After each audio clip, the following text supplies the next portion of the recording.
Hello there, my name is Anil and this is my story. I'm going to talk about my illness which I contracted in December 2002. Name of the illness is Guillain-Barré syndrome. Unfortunately, nobody knows where Guillain-Barré syndrome originates from. I have had axonal form of Guillain-Barré syndrome where my nerves have been severely damaged, which put me into paralysis for considerable time, over 3 years, and I have had a lot of residual damage since then. During my professional life, I was involved in fashion business and fashion accessories, which was a very successful business, and I met a lot of people in this business, which was very, very interesting. It took me around the place, all over the place in England, Europe and so on. I had market stalls, I had a proper shop in Richmond, I had a stall in Portobello Road, I had a business in Covent Garden and Camden Lock. It's a very vibrant place to work. I had high ambition in this area to get bigger and a very successful business person. And also on top of that, I used to be a very sports-minded person, very sports enthusiast. I have had a coaching certificate in tennis, first aid course and life-saving certificate in swimming. I used to play regular football, snooker. These were part of my activities that I really indulged. All my dreams and my life and everything has changed since I have had this illness, restricting my movements, my freedom, and being dependent on others for personal cares and so on.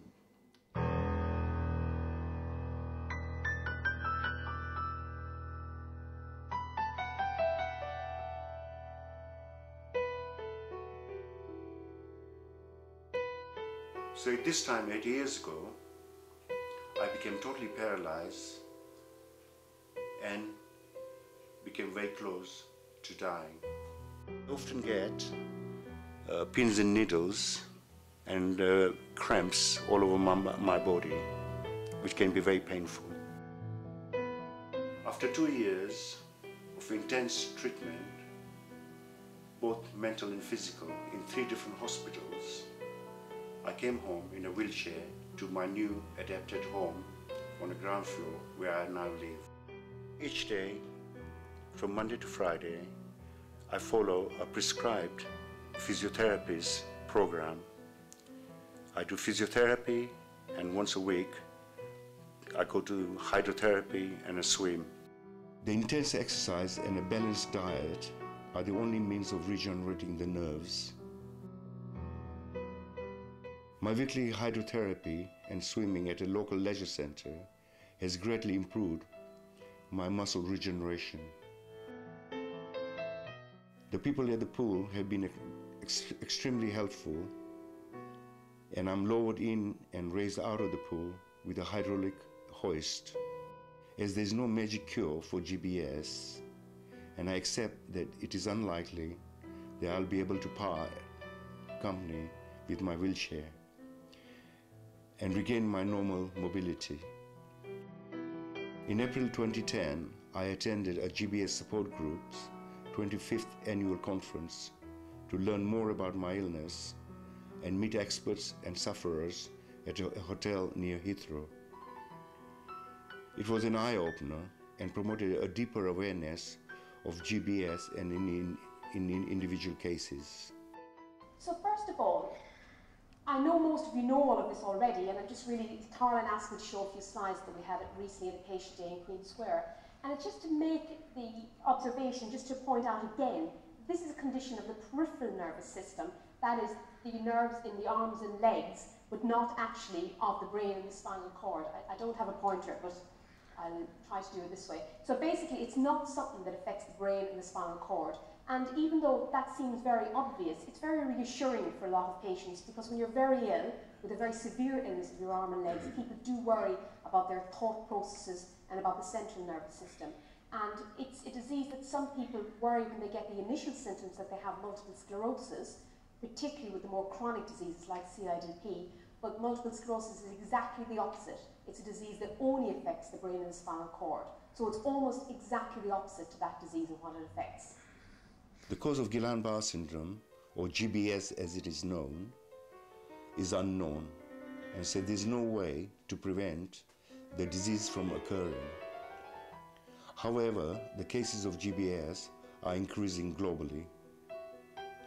Basically, the body's immune system attacks the peripheral nerves and damages them. The American President Roosevelt had this illness, though in his lifetime it had not been recognized and was thought to be a polio. GBS was actually recognized by two French doctors, Dr. Guillain and Dr. Barré, early in 20th century. Struggling, looking for the key now.